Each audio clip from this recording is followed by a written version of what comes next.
സകൃതകൃതാവായ നാട്ടുകാരെ ശ്രദ്ധിക്കുക, കലാപരിപാടികൾ തുടങ്ങാൻ ആരംഭിക്കാൻ. നമ്മൾ ചോദ്യങ്ങൾ ചോദിക്കേണ്ടത് ഗോപിനാഥ് മുതുകാടിനോട് തന്നെയാണ്. പക്ഷെ അതിലൊരു അനീതിയുണ്ട്. പലതവണ ആവർത്തിച്ചു നോക്കി, എന്തൊക്കെയോ പറയുന്നു, എന്തൊക്കെയോ സംഭവമാണെന്ന് വരുത്തി തീർക്കുന്നു. ആത്യന്തികമായി എന്താണ് കുഴപ്പമെന്ന് ഇവരാരും പറയുന്നില്ല എന്നാണ് വാസ്തവം. നമുക്ക് ചില സംശയങ്ങൾ നിവാരണം നടത്താം.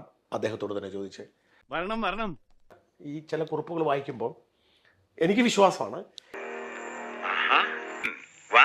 എങ്കിൽ പോലും ഈ കുറിപ്പുകൾ വായിക്കുമ്പോൾ എന്തോ കുഴപ്പമുണ്ടെന്ന് എനിക്കും തോന്നി.